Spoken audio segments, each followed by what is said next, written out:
আসসালামু আলাইকুম রহমতুল্লাহ বারাকাত। প্রিয় দেশবাসী, আসলে আমরা আন্দোলন করে কি পাইলাম?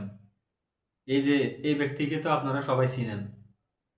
তাফসীর জগতের সম্রাট, কোরআনের ফাঁকি, শহীদ আল্লামা দেলোয়ার হোসেন সাঈদী। এই আল্লামা দেলোয়ার হোসেন সাঈদীর হত্যার বিচার এখনো হয়নি। এখনো পর্যন্ত আল্লামা দেলোয়ার হোসেন সাঈদীর হত্যার বিচার হয়নি। হাদির হত্যার বিচার হয়নি। অসংখ্য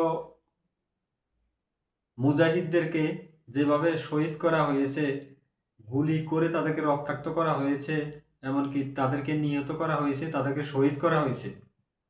এই সমস্ত হত্যাকাণ্ডের বিচার করা এখনো পর্যন্ত হয়নি। তাহলে যেই লাউ সেই কদু, যেই লাউ সেই কদু। আমরা চাই একজন ভালো একটা শাসক, কিন্তু তারা আমাদেরকে শাসিত করতে চায়। কোরআন যেমন শাসন করতে এসেছে, কোরআনকে তারা শাসন করতে চায়, উল্টা কোরআনকে তারা শাসন করতে চায়। এই যে এই ব্যক্তির কি অপরাধ?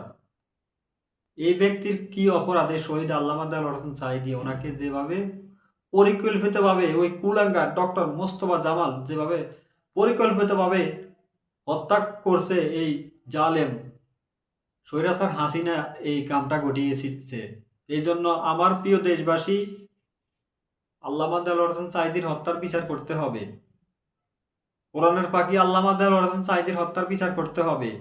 আল্লামা দেলোয়ার হোসেন সাঈদীর হত্যার বিচার ছাড়া আর কোনো কাউকে ছাড় দেওয়া হবে না।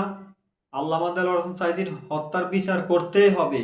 যে কুলাঙ্গার ডক্টর মোস্তফা জামান, ওই কুলাঙ্গারকে যেখানে সে থাকুক না কেন, তাকে এনে ফাঁসির কাস্টে ঝুলাতে হবে বাইতুল মোকাররমের সামনে। আমাদের কোরআনের পাখি আল্লামা দেলোয়ার হোসেন সাঈদীর হত্যাকারীকে কোনো প্রকারে কোনো ছাড় দেওয়া হবে না, ইনশাআল্লাহ। ইনশাআল্লাহ।